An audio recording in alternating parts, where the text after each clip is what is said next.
We're the Lockwoods, and we're traveling the world to experience up close and in person all the natural wonders and distinct cultures that our kids would otherwise see only in textbooks and TV. Our Southeast Asian explorations continue back on the Malay Peninsula and nearly equidistant from our previous visits to Phuket, Thailand, and Singapore. But this week we're in the Malaysian capital, Kuala Lumpur, known as a mecca for soaring skyscrapers, big budget Hollywood films, and one of the most colorful cultures we've encountered in the past 3 years. No place captures the flavor of that culture more than the streets of the city, so we're braving the humidity, dodging the afternoon showers, and heading out in search of the top sights and bites. Let's get to it. We're headed towards the biggest landmark in the city, and that is the Petronas Twin Towers. They are the tallest twin towers in the world, and they used to be the tallest buildings in the world between 1998 and 2004. One of the nice things about chasing down a building this tall is you don't need an address, you don't need directions, you just look up and walk toward it. The walking signal for this intersection is so fast, you literally have to run to make it across before it turns red. I don't know why. Must be a city of marathon runners or something. Okay, get ready. Go guys, go, go, go, 14. Let's go. I jump. 4, 3, 2. Made it! We barely made it running. Not every signal's like that though. A lot of them give you adequate time. I don't know what's up with that one. So it's literally like 2 blocks. We're staying at the Shangri-La. We love staying at Shangri-La's because of the breakfast buffets. I'm kind of obsessed with a really good breakfast buffet. Shangri-La never lets us down. We saved room though for lots of Malaysian food. I'm only slightly embarrassed to say that we actually ate at that McDonald's yesterday in the afternoon, but that's because it was a day away from filming, and we told Brooklyn and Colt we would take them anywhere they wanted to go for lunch, and that's what they picked. I don't know if that really seems weird to a lot of our viewers who live outside of the US. Like, McDonald's may be a perfectly reasonable place to eat a meal, but for us in the US, no place is more iconically American than McDonald's. So whenever we travel outside of the country, the last place that Aaron and I want to eat is McDonald's. All the lush greenery reminds me of Singapore a little bit, how they want to make it park-like throughout the city. That one was 15 seconds too. They really rush you around here. Very big city with a lot of traffic, but what don't we hear? Horns. Some of the motorcycles and cars are pretty loud, but no honking. What is inside of it? Petronas is a gas and oil company, and their headquarters are the towers. There's also a big mall at the base of both of the towers connecting them. But Petronas might be familiar to you if you watch Formula One because they're the biggest sponsor for Mercedes. Before we go inside the mall, I want to come over here to the main part of the building and just touch the exterior because it's representative of the part we see in all the photos and movies and everything. So instead of just walking inside, I just want to put my hand on it and then know from that moment forward, every time I see it anywhere in media, I've actually touched it. That's how you get COVID. That's a good point. It's a really pretty mall. A lot of high-end stores like Rolex, Chanel, Dior. Let's go shopping. Okay guys, this is basically where we are at the base, okay? These are the 2 towers, and then there's a glass walkway right here in the middle, and we can go up there and we can look out as like an observation deck. Do you guys want to do that? Or? How about this? Mom. How about this? You and Mom do it. Well, since I have my phone, you can text me. Brooklyn and I walk around. And we're gonna use the buddy system. Yeah, the buddy system. So you're saying you want your parents to just leave their kids alone in the largest city in Malaysia? Yes, precisely, yes. Okay, yeah, that's not gonna happen. But if you guys don't want to walk up there, we don't have to walk up there. We've got a lot of street food that we want to find anyway, so let's get to it. Honestly, they just want to shop around. This is something that they're finding as we travel. They get really excited about the shopping, and they especially get excited about finding different price points in different countries. So we're gonna try to peel them away from that though, because we really want to see the sights and bites. We're tourists after all. Yeah. So pretty out here. This is still part of KLCC, which is the Kuala Lumpur City Center. Looks like the Bellagio in Las Vegas. The fountains with the breeze actually makes it a little bit cooler. But we're so hungry, we want to find some food. Even Colt was saying we're in Malaysia, we want Malaysian food. So we're taking to the streets and we're gonna get some. I know exactly where we can go because I walked past it yesterday. Back from the comfort of our Colorado home, we want to give a shout out to our valued travel partner, SafetyWing. If you've watched our channel for a while, you already know 2 things about us. First, since we almost always travel as a family of 4 or 5, we have to put a lot of thought into protecting everyone from the many risks that this lifestyle presents. And second, for the past 6 months or so, we've been relying exclusively on SafetyWing to provide that protection. Not only do they make the process of signing up super quick and easy, but the costs are really affordable and they cover all the risks we're most concerned about. Things like emergency medical and dental, medical evacuation, trip interruptions, lost checked luggage, and a ton more. SafetyWing really prioritizes the customer experience, which is why they keep things so simple. We don't have to know the exact dates or countries for our trip. We can secure a new policy even after we've left for a trip. They cover one kid under 10 for free with each adult. And they provide multiple ways for us to connect with a real person in a matter of seconds if we need help. I don't like seeing my parents' money go to waste, so I've personally put our insurance to good use more than once. There's just no way at this point that we would want to travel without SafetyWing. They make it way too easy to travel with a lot of peace of mind. You can easily get your own quick quote by going to followabc.com/insurance. We're gonna get out of the heat a little bit, going up the escalator and into an air-conditioned walkway.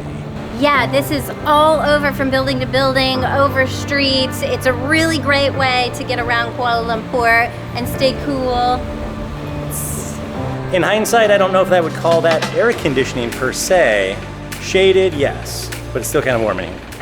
This is another one of those places where Aaron and I have to be very careful about our public kissing, which we like to do, because that is basically illegal here. We could be detained, arrested for doing that. Holding hands, okay. Making out, not so much.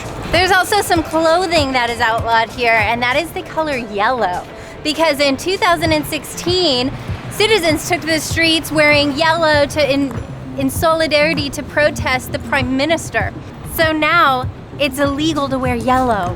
But we've seen a lot of people wear yellow, so I don't think that's really enforced anymore. Yeah, but not me, I'm not chancing it. Look at that guy in the ad though.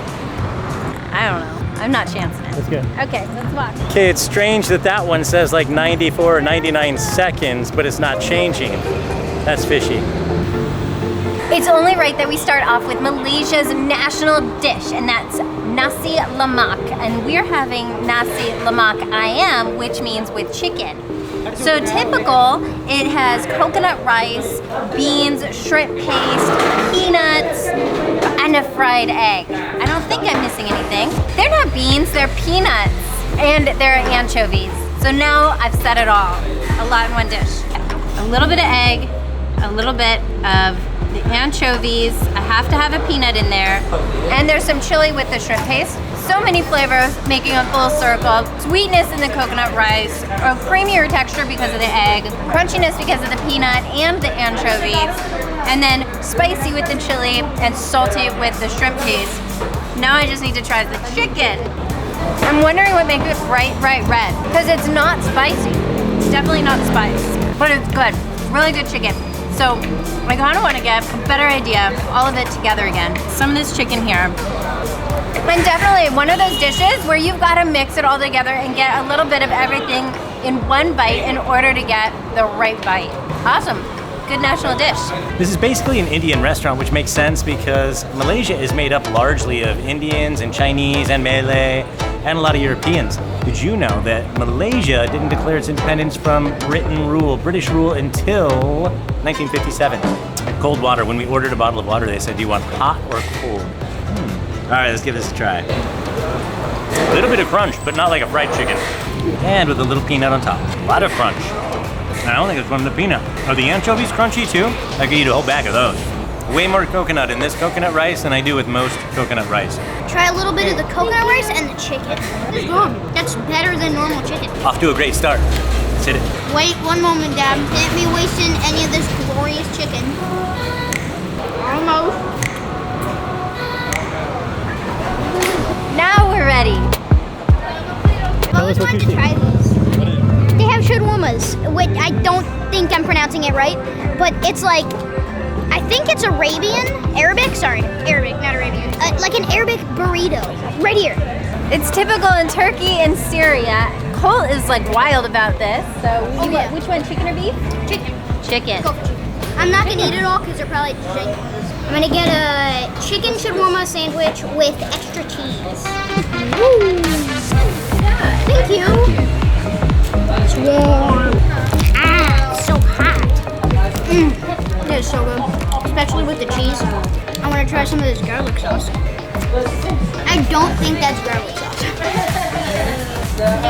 Barbecue sauce, I believe. Colt says it's like a Middle Eastern burrito, and he learned about it on YouTube. So I was thinking that let's call it a tortilla, to make it easy for me, was going to be more of a thick, doughy taste, but I hardly tasted it at all, which I love. I think that too many sandwiches and burritos and wraps have too much of that bread component, but this, so much chicken. It's like all chicken in there. I'm gonna try the garlic sauce, if it is garlic sauce. It's mayonnaise. Colt's got his fix. I got a little taste too. Let's see what else we can find. This busy area of the city is Bukit Bintang. And I know I'm probably not saying that correctly. I am very sorry. But this is more of like the fashion district. It feels like Times Square because it's so busy. There are the billboards, the digital billboards, the not digital billboards. But a lot of shopping in this area. We are so hot. We would love some juice to cool us down. So they've got honeydew melon, coconut, mango, chocolate and strawberry, and I think I would love to try mango, please.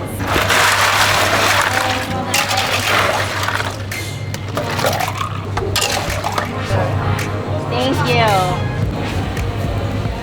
Oh my gosh, that's really good. It feels so good to hold because it's so cold.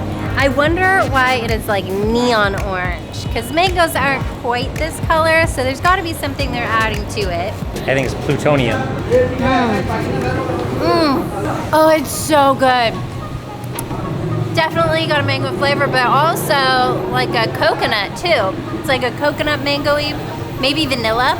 Like a coconut vanilla mango ice cold drink. Can I try it again? Yes. All right, we have to stop by here because you really can't go through any kind of a Malaysian or Kuala Lumpur street food episode without at least trying some durian fruit. This is durian, and this place serves it a million different ways. You can just eat the plain durian fruit, or you can get it in coffees, you can get it in ice creams, you can get it in other desserts, you can get it in little biscuits, wafers, cookies, everything you can think of. So I'm thinking we should maybe cool off a little bit with a scoop of durian ice cream, and baby, would you be open to a durian coffee drink? Totally. You were listing off the things we could have, and I was like, coffee! Iced coffee, of course. So the big deal with durian is that it is stinky. Like it smells really bad. I would say it smells like 5-day-old trash that's been, steaming in the sun for 5 days, like the 5 hottest days. And then that's what this fruit smells like. Best I could do. So why do people eat it then? Because apparently it tastes good. Like the smell is really rancid, but the taste is good. And this has definitely piqued Colt's interest. He's been begging us, like, I've gotta try durian, gotta try it. So we've actually had it once before in a cookie, but did not get like the real flavor of it. It was too masked by all the other ingredients. We get to try durian? Want to? Yeah. Whoa. Oh. No. So he wasn't a fan, No, I anticlimactic. wasn't a fan. I'm gonna do the smell test. Yeah. Smells like a fart. Oh my God. I have to smell. Make a palate cleanser. I need a palate cleanser. Okay, now I'm gonna taste it. Okay, I get it. It is not my favorite flavor. I tell you, I've been smelling it since I walked up to this booth, and I don't think it smells bad. Yeah, if you think of it as fruit instead of trash, it's not bad. I feel like I got a little hint of something, a little burnt, like something burnt sugar, a little caramely. Colt said mustard, maybe get a little mustard. My buddy's walking by looking at me, they're like, yeah, we know what he's going through right now. I think it's pretty good. You can make anything into ice cream, salmon, avocado, whatever, and it's gonna be good. I'll eat it. Well, I'm really glad that somebody likes it. I'm happy that somebody can appreciate the flavor. I'm not giving up yet. I'm gonna try it. I've always wanted to do that. I'm gonna try coffee form. So this is durian iced coffee. I hope you like it better than you like the ice cream. I hope so too. I do. Yes. I don't taste any durian. It only tastes like coffee with milk. Maybe like a hint of durian, but that's enough. That's all that I need. Everybody but Phil might need to cleanse their palate with some other food. The kids have really been into tea lately, and we're not too far from where Boba tea began, which is in Taiwan. This one, it has jelly cubes, not the boba balls that they're used to lately. So we'll see what they think. They're tapioca. Quick correction, they have popping balls, which is not quite like the jellied boba balls, and I think they're filled with some liquid inside. I think I'm gonna get the strawberry tea for like this is the first time I've chosen something else over winter melon milk tea. But I mean, it's good to try something new. But strawberry milk tea with strawberry popping balls. Thank you. Oh, it's so refreshing. And overall better. Yeah, because we're used to the thin sheets, and this is thicker. It's almost like leather. Crunchier than I expected. Really good. What do you think, Brooklyn? You want to get some of that? Do it. How much? We're gonna get a bag for Brooklyn because she loves seaweed, and Cole loves it too. But it's 15 ringgit, which is about $3.20. Oh, so this is your company? Yeah, my company. Oh, yeah. This is her company, and this is their bag where they mix it with rice And the noodle. and noodles. That one's a little bit saltier, which would be better with rice. Thank you so much. Have a nice day. Thank you. Thank you. This is a Chinese burger. It's their take on a ramly burger, which is a patty on the inside, and we got chicken ham wrapped in egg. So this egg mixture goes on top and sort of melts into the patty on the bottom. It just reminds me of a breakfast sandwich without a bun. It was juicy. And that's my kind of breakfast sandwich because I'm not a big fan of a lot of bread with my sandwiches, like I said before. It's like all the flavors you want in one bite. Now, to be fair, the bottom is like a dough, so it is half bun and then half egg. So a sandwich wrapped between those two things. And the way they make it, by flipping it over after pouring the batter into the iron, reminds me of takenaki. Is it takenaki? Takoyaki in Japan. Almost tastes like a buttermilk biscuit on the bottom. I think that's phenomenal. We have a waffle iron at home. I want to try and make these. I'm really gonna push the Shangri-La to have that for breakfast. I'm not sure I have enough time to convince them to start making it tomorrow morning, our last morning, but I really want to eat that for breakfast each day. Jumping right into the next one, we got this at the same stall. So they gave us these little pokey sticks for these little bao buns. It's filled with cabbage and tofu. And they also gave us this sauce. This is like a sour vinegar. I don't think I know how to use it. I'm not gonna use it. You gotta go with that sauce, this one. I think I have to go with that sauce. I'm such a sauce person. I love sauces on everything. All right, here comes. Oh, honestly blown away. I didn't think I could like anything more than that egg burger thing, but this is so delicious. Let me tell you why. Before I even had a full bite, I loved the dough on the outside. It is so delicious and so soft and so flavorful. And then the cabbage mixture on the inside, cabbage and tofu, the seasoning, oh my God, it's so delicious. And there's not a ton of meat. It's just that good that the flavor really comes through with your bite. Yeah, that's really good. I like how they made it crunchy on the bottom by frying it on the bottom, so it's not just steamed like most bao buns, or the thing that I've been eating in the Philippines every day for breakfast so far, which, what are they called? Shamao? I can't even remember now. Not shumai. I can't remember. Tell me in the comments. Anyway, this one's really good because it's got a whole lot of filling in it. It's not just bun, but the crispy thing on the bottom is what makes it different. We want to find one more thing.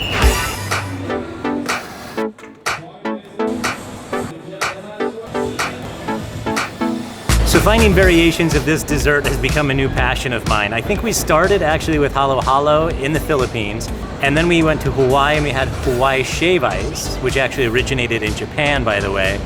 And now here we are with Malaysia's answer to that dessert. So it's shaved ice, coconut milk, palm sugar, rice noodles, red beans, and then you can get a variation of different types of pandan jellies. You can get sweet corn, a number of different items on here, but we have pretty much the standard original classic. So I'm gonna reach down in here, make sure that I get some of the shaved ice that's in the middle, some of that coconut milk, palm sugar, and the beans.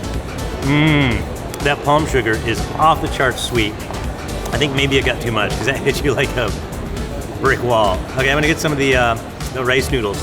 And the texture from the ice is better than just having ice cream where it's just creamy. You get the creaminess from the coconut milk, but then you get the crunchiness from the shaved ice. That is so good.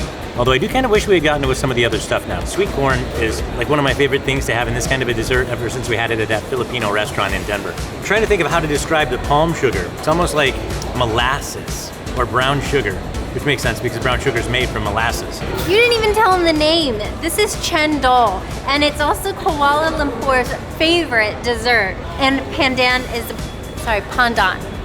is probably my favorite dessert next to mango. Yeah, yum. Yum, yum, yum. All right, I gotta get a bean in there too, but I love pandan. It's a green leaf and it has this subtle coconut flavor. The bean is so interesting because it's really sweet, but the texture is just like a bean, like a black bean or a kidney bean texture, but really sweet at the same time. This restaurant we went to get it from is called Penang Cendol, and we're actually going to Penang Island a little bit later on this trip, so stay tuned and follow us for that one. I'm sorry I forgot to tell you the name of the dessert. I also forgot to tell you why Brooklyn and Colt aren't here, and it's because we wanted to have this all to ourselves, so we gave them some cash and told them to go shopping. It was really surprisingly good. If you're wondering what's better between Hawaiian shave ice, Cendol, or halo halo, honestly, they're all the same because it's basically the same core ingredients. I wouldn't pick one over the other. It just depends on who made it and what ingredients they put into that particular dish. Well, the kids don't have that much freedom. I am ready to go find them. And we're ready to leave Kuala Lumpur tomorrow morning. We're heading to Ipoh. We're gonna do some cave exploration and some pretty fun stuff that we haven't done yet before. We're also gonna go up the coast further to Penang Island, like I mentioned. And we have a lot of adventures coming up after that too. We're going to South Africa, doing some safaris, and then we're spending New Year's in our new favorite city, BGC, Manila, Philippines. Woo! That's a lot. So follow us along, please subscribe, like, and give us a comment. We love chatting with you. We try to get to every comment that we're able to. So we'll see you in the next episode.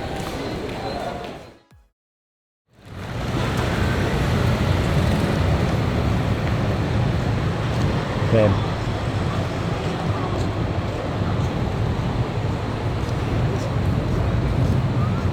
Can I grab your buns? You can always grab my buns, but not in Malaysia.